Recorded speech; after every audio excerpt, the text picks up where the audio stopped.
وقوف کرنا، پھر مزدلفہ میں آنا، وہاں پھر جانا، پھر مینا کے میدان میں آنا، مینا کے میدان میں آ کے بھی کنکریاں مارنا، کنکریاں مار کے واپس آنا، حل کرنا، قربانی کرنا، پھر جانا کرنا،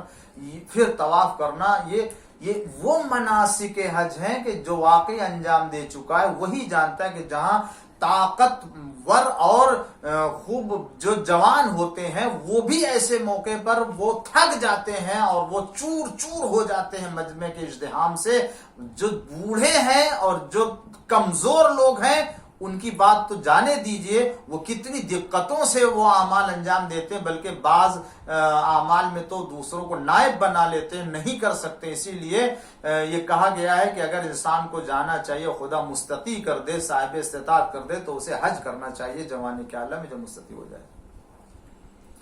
تو انہوں نے کہا کہ میری آرزو یہ ہے کہ میں جوانی کے عالم میں حج کرنا چاہتا ہوں، اللہ مجھے جوانی کے عالم میں حج نصیب کرے. دوسری کہا یہ میری پہلی خواہش ہے. تو اس بزرگ نے کہا کہ اگر تم جوانی میں حج کرنا چاہتے ہو تو اول وقت پہ نماز کی پابندی کرو اور کبھی نماز کو اول وقت سے تاخیر نہ چلنا. تو ٹھیک ہے. کہا دوسری خواہش کیا ہے؟ کہا میری دوسری خواہش یہ ہے کہ اللہ مجھے ایک نیک بیوی عطا کرے اور ایک ایسی مومنہ صالحہ عورت عطا کرے کہ جو میرے دین کے معاملے میں معاون ہو، مددگار ہو. کہا اچھا یہ خواہش ہے تو تم اول وقت پہ نماز پڑھو، جب بھی نماز پڑھنا اول وقت پہ نماز پڑھنا. یہ بھی بہت ہی کمال ہے انسان کے لیے کہ اگر سعادت مند انسان ہے کہ کسی کو ایسی بیوی مل جائے کہ جو اس کے دین کے معاملات میں معاون ہو، مددگار ہو، اور خدا کی اطاعت و بندگی میں وہ اچھی طور سے زندگی بسر کرے اور اس کی طرف سے کوئی پریشانی نہ ہو، کسی طرح کے ایسے خواہش نہ ہو، کسی چیز کا ایسا مطالبہ نہ ہو کہ جو انسان اپنے جائز کاروبار سے ہٹ کر کے کسی اور کی طرف نگاہ کر کے اس کی خواہش کو پوری کرے. اس لیے کہ بعض روایتوں میں کہ انسان کبھی جو اپنی بیوی کے مطالبات سے گمراہ ہوتا ہے، کبھی جو ہے بچوں کے مطالبات سے گمراہ ہوتا ہے، کبھی جو ہے وہ پڑوسیوں کے حالات سے گمراہ ہوتا ہے، کبھی ماں باپ کے حالات سے گمراہ ہوتا ہے، اس لیے کہ وہ دوسری طرف دیکھتے ہیں اور جب ان کے دوسری جگہ اس طرح کے وہ دنیا کے جو ہے وہ مادیات نظر آتی ہیں تو اپنے ہاں نہیں دیکھتے ہیں تو اس کا مطالبہ کرتے ہیں، اور جب مطالبہ کرتے ہیں تو گھر کا مرد اور گھر کا ذمہ دار پورا نہیں کر سکتا ہے. نتیجے میں کیا ہوتا ہے کہ پھر غیر جائز طریقے سے ان کے مطالبے کو پورا کرتا ہے اور جہاں پھر وہ خدا کی معصیت کر بیٹھتا ہے. مجھے ایسی مومنہ بیوی عطا کرے پروردگار عالم کے ہم خدا کے دین کے معاملے میں اور اللہ کی اطاعت میں اس کی مدد لے سکے اور معاون ہو سکے. تو کہا اول وقت پہ نماز پڑھو. تیسری خواہش یہ ہے کہ اللہ مجھے ایسا کاروبار عطا کرے، ایسا عمل، ایسا کام دے دے کہ جو عزت اور آبرو والا کام ہو اور میں اس کے ذریعے سے حلال روزی کماؤں اور اپنے بال بچوں کا خرچ پورا کروں. تو اس بزرگ نے کہا کہ اول وقت پہ نماز پڑھو. تین خواہشیں، الگ الگ خواہش، اور تینوں مطالبے کے پورے ہونے کے لیے، دونوں خواہش کے پورے ہونے کے لیے بزرگ نے کیا فرمایا؟ اول وقت پہ نماز ادا کرو. اس کا مطلب یہ ہوا کہ اول وقت نماز پڑھنے میں اتنی بڑی کامیابی ہے، اتنا بڑا راز پوشیدہ ہے کہ دنیا کا کوئی بھی کام ہو، آخرت کا کوئی بھی کام ہو، اول وقت نماز پڑھنے سے مل جائے گا. اسی لیے انسان کو ہمیشہ معصوم کے قول کی پابندی کرتے ہوئے عمل کرنا چاہیے. انہی کے قول کی اتباع میں دنیا کی بھی کامیابی ہے، آخرت کی بھی سعادت پوشیدہ ہوتی ہے. ایک صلوات پڑھ دیجئے محمد وعلی محمد. پھر وہ کہتے ہیں کہ 3 سال کا عرصہ نہ گزرا تھا، میں نے یہ نماز پڑھنا شروع کر دی اسی جوانی کے عالم سے، اور ہمیشہ اول وقت پہ نماز ادا کرتا تھا. 3 سال کی مدت میں پروردگار نے مجھے حج نصیب کر دیا، اور میں حج کے لیے، یعنی وہ کہ جس کے بعد کوئی کاروبار نہیں تھا. ذرا غور کریں یہ آیا ہے خدا سے یہ طلب کرنے کے لیے کہ آپ دعا کیجئے یا کوئی عمل بتا دیجئے جس کے ذریعے سے میں کوئی کاروبار ایسا آبرو والا، عزت والا، شرافت والا کہ خدا وند عالم عطا کرے حلال کی روزی اور میں اس سے اپنے بال بچوں کا پھر خرچ چلاؤں۔ خدا وند عالم نے 3 سال کی مدت میں ایسی حالت میں مجھے قرار دیا کہ میں اپنے خرچ سے خانہ خدا کی زیارت اور طواف اور حج کرنے کے لیے میں آمادہ ہوا، اور اللہ نے مجھے حج نصیب کر دیا اسی عمر میں۔ اور اس کے بعد خدا نے مجھے ایک مومنہ صالحہ عورت سے شادی کی بھی توفیق عطا کی، اور الحمدللہ مجھے ایک ایسا کام نصیب ہوا کہ جو شرافت اور عزت والا تھا، جس کے ذریعے سے میں نے اپنی زندگی اور اپنے بال بچوں کی زندگی بھی چلائی۔ آج الحمدللہ جو کچھ بھی ہے وہ ہمارے پاس اسی اول وقت نماز پڑھنے کے نتیجے میں ہے۔ عزیزان گرامی یاد رکھیں، خدا نے اسی لیے کسی اور کو نہیں قرار دیا، نماز کو مومن کی معراج قرار دیا ہے۔ ایک صلوات پڑھ دیجئے محمد وعلی محمد۔ اللہم صلی علی محمد وعلی محمد وعجل فرجہ۔ امام سجاد علیہ السلام کی زندگی اسی لیے عبادت و بندگی میں ہمیشہ رہی ہے، اور آپ نے اپنے ماننے والوں کو بھی بندگی اور اطاعت کا درس دیا ہے۔ کون امام؟ وہ امام کہ جس نے ایک دن اور رات میں 1,000 نماز نہ پڑھی، جس کے پاس 500 درخت کھجور کے، اور وہ ہر درخت کے پاس 2 رکعت نماز پڑھتا ہے جا کر کے۔ یہ امام سجاد، امام زین العابدین کہ جن کو عابدین کی زینت قرار دیا گیا ہے، زین العابدین، سید الساجدین، سجدہ کرنے والوں کے سردار، زین العابدین، دنیا میں عبادت گزار، مولا کائنات کی عبادت، رسول اللہ کی عبادت، امام حسن کی عبادت، امام حسین کی عبادت، جناب آدم کی عبادت، جناب نوح کی عبادت، ان تمام عبادتوں میں اولین و آخرین کی عبادت گزار جہاں جمع ہوں گے، وہاں میرے چوتھے امام کو آواز دی جائے گی، اینا زین العابدین، اینا زین العابدین، میرا وہ وارث کہاں ہے جو تمام عبادت گزاروں کی زینت ہے۔ امام نے اطاعت، اسی لیے سید الساجدین اتنا سجدہ اور اتنا طولانی سجدہ فرماتے تھے کہ بعض روایت میں کہ سال میں 1 مرتبہ آپ کے اعضائے سجدہ سے، پیشانی سے وہ گھٹے کاٹے جاتے تھے جو طولانی سجدہ کی بنا پر آثار اور نشانی پڑ جاتی تھی آپ کی پیشانی کے اوپر۔ ذو الصفنات کہا جاتا تھا آپ کو، اور اسی کے ساتھ ساتھ خدمت خلق میں بھی آپ کو جب غسل دیا گیا ہے اور اس وقت پشت کی طرف جب نگاہ کی دیکھا تو پشت پر آپ کے نشان ہے، پوچھا یہ نشان کیسا؟ تو کہنے والوں نے کہا کہ رات کی تاریکی میں یہ ہمارا امام آٹے اور روٹیوں کی بوریوں کو پشت پر لاد کے فقراء مدینہ کے دروازے پر لے جاتا تھا اور وہاں تمام فقیروں کو تقسیم کرتا تھا، اور رات کی تاریکی میں تقسیم کرتا تھا، کسی کو چہرہ بھی نہیں دکھاتا تھا، بلکہ جب جاتے تھے اپنی پشت کے اوپر بوریے کو اٹھا کر کے تو چادر اپنے چہرے کے سامنے کر لیتے تھے کہ کوئی دیکھ نہ سکے کہ کون آتا ہے، اور مدینے کے مساکین اور مدینے کے فقراء کو یہ معلوم نہیں ہوتا تھا کہ کون ہے کہ جو دے کے جاتا ہے۔ ہاں صرف اتنا کہتے تھے، جب وہ اپنے دروازوں پر کھڑے ہوتے تھے اور وہ بزرگ آتے ہوئے دکھائی دیتے تھے تو بچے کہتے تھے، فقیر و یتیم کہتے تھے، وہ آ گئے بزرگ، وہ آ گئے بزرگ جو اپنے چہرے کے اوپر نقاب ڈالے ہوئے ہوتے ہیں، کسی کو معلوم نہیں ہوتا۔ اور اسی لیے جب آپ کی وفات ہو گئی اور جب آپ کی شہادت ہو گئی ہے تو شہادت کے بعد مدینے والوں نے آپ کو صدقۃ السر کے نام سے یاد کیا ہے۔ صدقہ سر یعنی جو پوشیدہ طور سے، خفیہ طور سے جو آپ صدقہ دیتے تھے، جو آپ خیرات کرتے تھے، جو آپ فقیروں کو جا کر کے کھلاتے تھے، جو لوگوں تک پہنچاتے تھے، یہ سجدہ آپ کا، یہ عبادت آپ کی، یہ بندگی آپ کی۔ اسی لیے کہنے والے نے کہا ہے کہ گھر گھر میں مصلی کبھی آباد نہ ہوتے، گھر گھر میں مصلی کبھی آباد نہ ہوتے، دنیا میں اگر سید سجاد نہ ہوتے۔ یقیناً سجدہ کرنے والوں کے سردار، عبادت گزاروں کی زینت، اللہ اکبر۔ مگر وہ امام کہ جس نے اپنی پوری زندگی بندگی پروردگار میں گزاری ہے، جس کی زندگی کا مشغلہ ہی رونا رہا ہے، جس نے اپنی زندگی کا ایک ہدف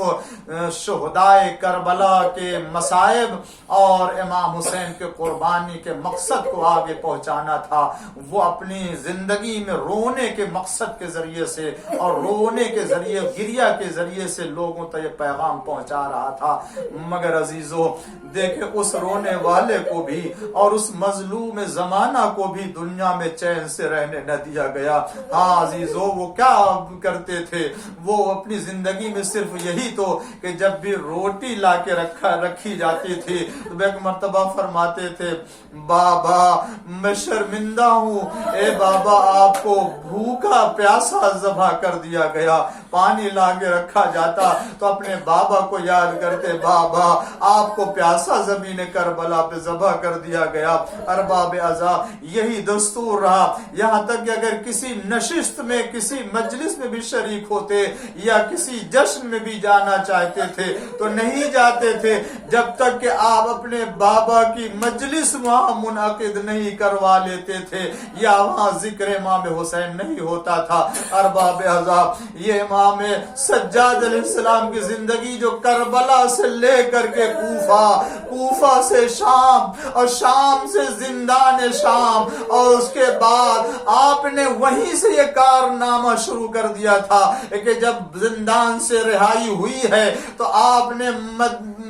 شام ہی میں مجلس حسین برپا کر کے لوگوں کو پیغام دینا شروع کیا کہ جب ہم روئیں گے تو عورتیں آئیں گی، شام والے آئیں گے، انہیں بتایا جائے گا کہ ہم آل محمد کے اوپر کیا گزری ہے، ہم آل محمد کے اوپر کون کون سے مصائب کربلا میں ڈھائے گئے۔ یہ تذکرہ مصائب اسی وقت سے آپ نے شروع کر دیا۔ اے ارباب عزا یہ سید سجاد کہ جن کے ہاتھوں میں ہتھ کڑی، پیروں میں بیڑی، گلے میں توق خاردار، کس طرح سے کشا کشا پھرایا گیا۔ ارے ذرا اندازہ کیجئے کہ جن کے گھر کی عورتوں کو کبھی آفتاب نے بھی برہنہ سر نہ دیکھا ہو، جن کے گھروں سے پردے کا رواج چلا ہو، ہائے وہی سید سجاد اپنے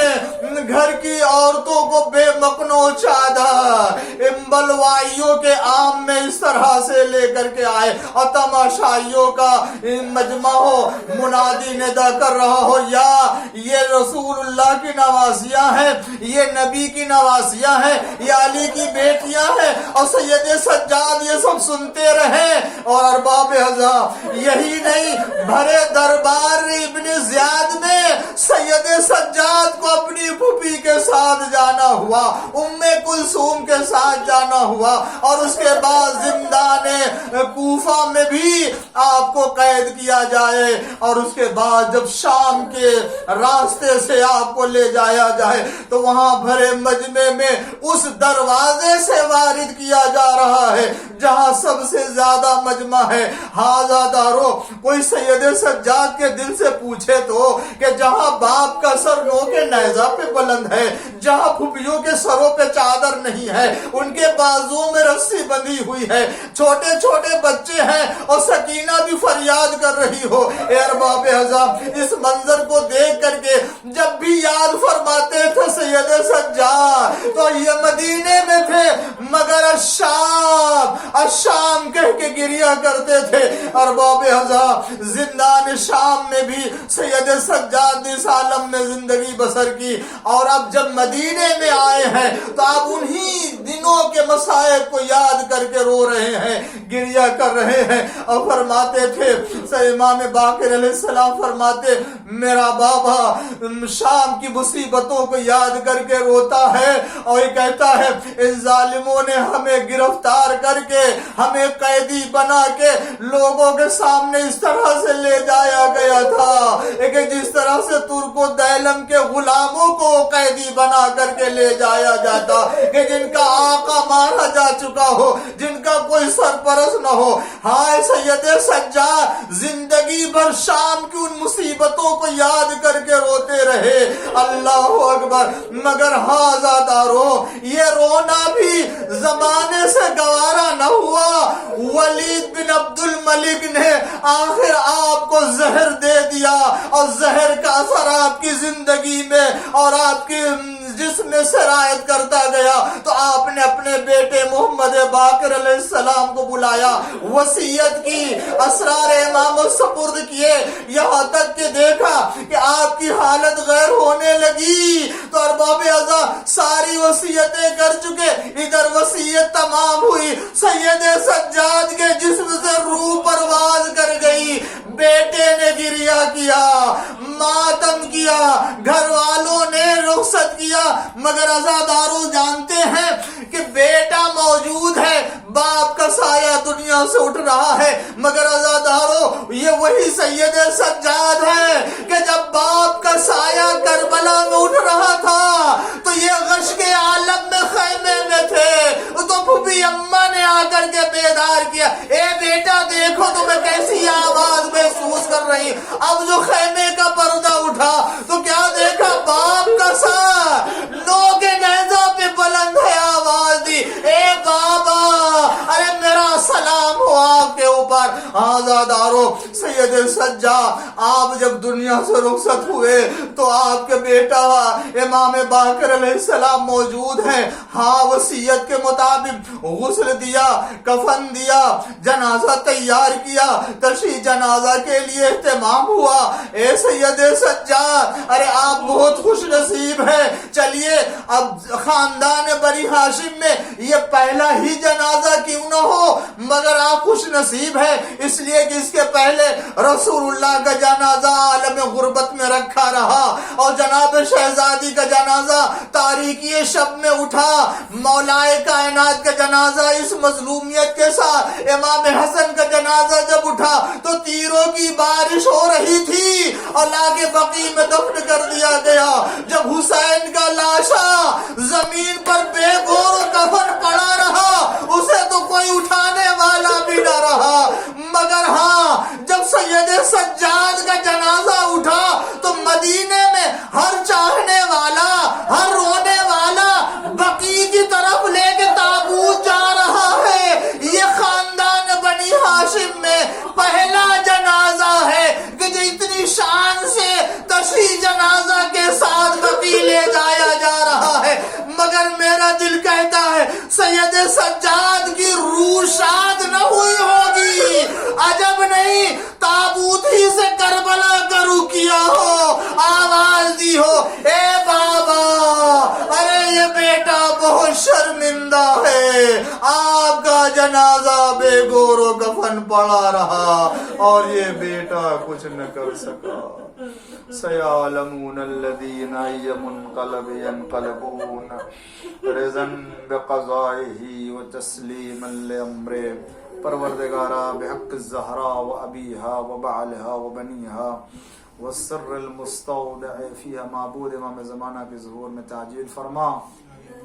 پالنے والے ہم سب کو ان کے غلاموں میں شمار فرما، پالنے والے دنیا میں آزادار جہاں بھی بستے ان کی حفاظت فرما،